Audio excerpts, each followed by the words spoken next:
Okay, so you want to own a zoo. A giraffe grazing under an iron archway that says City Zoo. A monkey swinging through the trees while families line up at the gate. A food truck selling hot dogs. A gift shop stacked with plush lions and a clipboard somewhere labeled Business Plan, with a green arrow pointing straight up. That's the picture in your head, and it's a nice picture. People love animals. Animals never go out of style, and a zoo feels like the kind of asset that only gets more valuable with time. Sounds simple. It is not simple. Here is what nobody tells you before you sign anything. A zoo is not a park with animals in it. It is a permanent, 24-hour-a-day life support operation, wrapped in some of the strictest regulation in the entire leisure industry, and dressed up to look like a fun day out. The giraffe does not care about your quarterly earnings. The elephant does not know it costs $50,000 a year to keep it fed, healthy, and legally housed.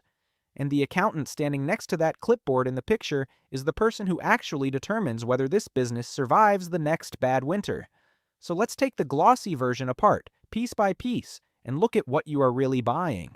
Let's start with the land, because that's the easy part, and even the easy part is not easy. A modest independent zoo on 10 to 20 acres in the United States can require several $1,000,000 just for the ground beneath it before a single fence goes up. But land was never the real cost. The real cost is what has to go into that land to make it legally capable of holding a living creature that weighs 6,000 pounds and can crush a fence like cardboard. Take elephants, because elephants are the industry's most expensive lesson in what invisible engineering actually means. In 2006, the Association of Zoos and Aquariums rewrote its elephant care standards, and it forced an entire wave of construction across the country. The Denver Zoo committed $50 million to a single new elephant exhibit. The Los Angeles Zoo spent $42 million on its pachyderm forest, and had already burned through $12 million of that before the city council even finished arguing about whether to keep funding it. The Milwaukee County Zoo spent $16.5 million on an enclosure that critics still called too small once it opened. This is not landscaping. This is drainage systems that can handle a species that drinks 50 gallons of water a day. It is heated concrete flooring, so an animal built for the African savanna doesn't develop arthritis in a Wisconsin winter. It is reinforced barriers engineered to a completely different safety standard than anything you'd use to contain a person. And that's just one species, in one habitat at one zoo. Multiply that logic across primates, big cats, reptiles, and an aquatic wing, and you start to understand why a full-scale zoological build-out runs into the tens of millions before a single ticket is sold. So why does an elephant habitat specifically cost this much, when a horse paddock costs almost nothing? Because the engineering underneath an elephant enclosure has to survive a 6-ton animal that can push through ordinary fencing without even trying. And because the AZA's welfare standards now require far more usable space per animal than they did 20 years ago. That single 2006 rulebook change is the reason 22 major American zoos had upgraded their elephant habitats within a few years, and another 39 were mid-construction, all racing to meet a bar that kept getting more expensive to clear. Then comes the paperwork nobody budgets for, and it is not a small line item. USDA exhibitor licensing is the baseline, required before you can legally display a single regulated species to the public. State wildlife permits stack on top of that, and they vary wildly depending on which animals you plan to hold. Because a permit for deer is nothing like a permit for a venomous reptile collection. Environmental impact reviews come next if your site sits anywhere near a water table, a wetland, or a protected habitat corridor, and those reviews alone can take a year or more to clear before construction even begins. And then there's ASA accreditation itself, the industry's own credibility stamp, which most serious zoos pursue because it is the only thing that lets you legally borrow, breed, or trade animals with other accredited institutions through the Species Survival Plan network. Without it, your access to future animals dries up almost entirely. None of that shows up in a glossy brochure. All of it shows up on an invoice, usually several invoices, stacked up years before the first customer ever buys a ticket. Add the underlying infrastructure that never makes it into a tourist's mental picture of a zoo at all. Water systems capable of servicing everything from a tropical rainforest exhibit to an Arctic penguin habitat inside the same property. Backup power generation, because losing climate control for even a few hours can kill an animal that evolved for a completely different continent's temperature range. specialized veterinary hospitals with imaging equipment scaled for species that range from a hummingbird to a rhinoceros. This is why a full ground-up zoological park with a real animal collection routinely lands in the $20 to $50 million range for a mid-size regional facility, and can run far higher for anything with a marquee species attached. You have not sold a single ticket yet, and you have already spent more than most restaurant chains spend opening their first 50 locations combined. Here's the part that separates a zoo from almost every other leisure business you could own. A movie theater with no customers can turn off the projector and the lights. A restaurant with no reservations can send the staff home early. A zoo cannot do either of those things ever, for even a single day, because the product does not stop needing electricity, food, and medical attention just because the gate is closed. Look at a real municipal budget, and the pattern is immediate. The Los Angeles Zoo reported $33 million in total city funding in a single fiscal year, and over $20 million of that, roughly 61%, went straight into direct operating costs, staff salaries, animal food, veterinary supplies, maintenance materials. That number does not care whether attendance was up or down that quarter. It runs every single day like a heartbeat, which is exactly what economists mean when they call this a fixed cost structure with almost zero operating leverage relief. Payroll alone is brutal, and it's brutal because federal and state law leave you no choice in the matter. You need trained keepers who understand species-specific behavior. You need on-site veterinarians, because a sick tiger cannot wait 3 days for an outside specialist to drive over. Columbus Zoo dedicates roughly 5% of its levy funding, over $1.3 million, purely to animal health staffing, and that's before a single exhibit gets cleaned. Add utilities that run around the clock for climate-controlled habitats. Add insurance that has to cover the possibility of a large, dangerous animal escaping, and you start to see why the fixed cost floor under a zoo is so much higher than it looks from the parking lot. So how does it actually survive a slow Tuesday in February? The uncomfortable answer is that most of it doesn't, on its own. Roughly a quarter to 40% of an AZA member zoo's annual operating funds typically comes from government support, because private ticket revenue alone usually cannot carry the weight of a full animal collection on a bad weather day. This is a business that bleeds fixed costs constantly and only gets to collect revenue when the sun is out and the school buses show up. Think about what that means in practice, hour by hour. At 2 in the morning, with 0 customers on the property, the heating system inside the reptile house is still running. The night keepers are still doing rounds because a distressed animal doesn't wait until visiting hours to have a medical emergency. The commissary staff are still preparing the next morning's feed because a lion cannot simply skip breakfast because Tuesday looked slow on the forecast. Every one of those costs ticks forward whether the parking lot holds 500 cars or 5. That is what economists mean by a fixed cost structure with almost no operating leverage relief. And it is precisely why zoos are so much more fragile than they look from behind the ticket booth. Now layer on animal food specifically, because it is one of the strangest line items in any business anywhere. A single zoo might simultaneously need to source live insects, whole prey animals, specialized primate diets, and tons of hay, often from entirely different suppliers, each with their own delivery schedule and their own price volatility. When feed costs rise due to inflation, as they have across the industry in recent years, a zoo cannot simply substitute a cheaper ingredient the way a restaurant might swap one vegetable for another, because a nutritionally incorrect diet can sicken or kill an irreplaceable animal. Milwaukee County's own zoo budget documented food expenditure increases of over $100,000 in a single year purely from inflation, with no change in the number of animals being fed at all. And why can't a zoo simply cut staff to save money the way a struggling retailer might? Because federal and state law mandate specific staffing ratios and credentialing requirements for animal care, meaning the labor line is not a discretionary cost you can trim in a bad quarter, it is a legal floor you are not permitted to fall below. That single fact, more than any other, is what makes a zoo's operating expense structure so much less flexible than almost any other leisure business on the planet. So if the animals are this expensive to keep alive, why does anyone bother? Because just like a movie theater, the ticket at the front gate was never really the product. It was the invitation. Look at how the money actually splits once a family walks through those turnstiles. At Ähtäri Zoo, general admission and its related event revenue made up a portion of income, but donations and sponsorships alone contributed 23% of the operating budget, and state grants added another 14% before a single food or retail dollar was even counted. Meanwhile, membership programs have become one of the quiet engines of the entire industry. A member who pays a flat annual fee of $25 to $95 typically returns to the zoo again and again, and industry data shows the average member makes additional annual donations of over $22, compared to less than $2 from a single visit guest. That's not a rounding error. That's an 11 times difference in lifetime value, and it's why every modern zoo pushes membership over single-day tickets the moment you approach the counter. Then there's the gift shop, which for a leisure business of this size can contribute somewhere between 15 and 25% of total income on its own. Concessions add more, with per capita spending on food and drink climbing roughly 2% every year as menus improve and prices creep upward. None of this is an accident. It's yield management applied to a family day out.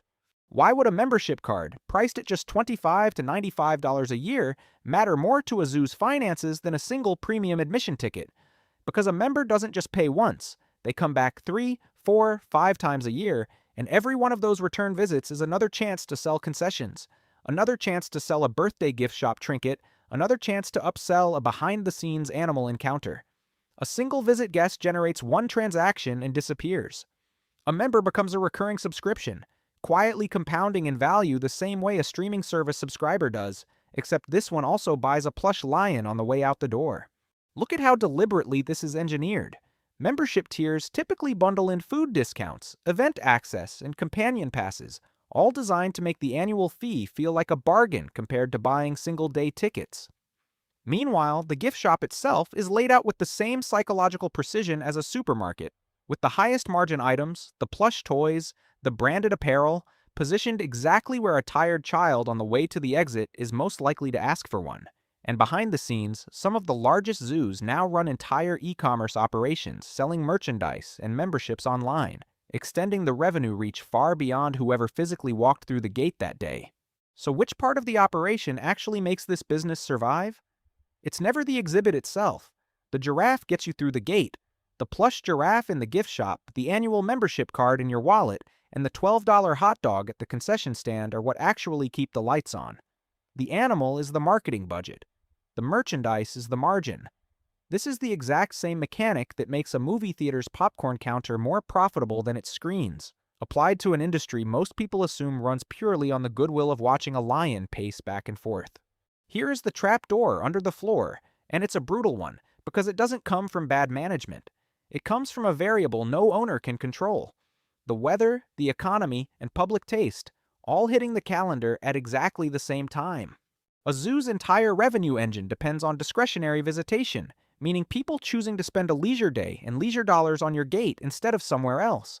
That single dependency is what makes zoos structurally fragile in a way a grocery store or a pharmacy simply isn't. Nobody skips buying groceries because interest rates went up. Plenty of families skip a zoo trip. When a recession tightens household budgets, or a pandemic keeps families home, or interest rates rise and squeeze consumer spending, visitation falls first and fastest, while the fixed cost of feeding, heating, and medically maintaining every single animal keeps running exactly as before. This is operating leverage working against you instead of for you. Revenue is seasonal and optional. Expenses are constant and mandatory. In good years, that gap gets covered easily. In bad years, it becomes the single biggest threat to the business, because you cannot simply sell off the inventory to cover a shortfall. The inventory has a pulse, a diet, and a legal right to ongoing care regardless of what your ledger says. Why can't an owner just wait out a bad season the way a retailer waits out a slow quarter by cutting inventory orders? Because a zoo's inventory cannot be liquidated on short notice. Selling, transferring, or relocating an animal involves permits, quarantine periods, and finding another accredited facility willing and able to take it. A process that can take months, even when everyone agrees it needs to happen. During all of that time, the animal is still eating, still costing money, still requiring the same veterinary staff. Weather compounds the problem further. Outdoor exhibits, which make up the majority of most zoo footprints, lose their draw entirely during extended cold snaps or heat waves, and there is no way to reschedule that lost revenue the way a concert venue might reschedule a rained-out show. The trapdoor isn't a single dramatic event. It's the slow, compounding mismatch between a demand curve that bends with the economy and the weather, and a cost curve that simply does not bend at all. For 52 years, Ähtäri Zoo in central Finland was the flagship of the country's domestic tourism industry. It sat across 60 hectares of subarctic forest and housed around 50 species, from wolves to bears to lynx, and it had survived decades as a beloved regional institution.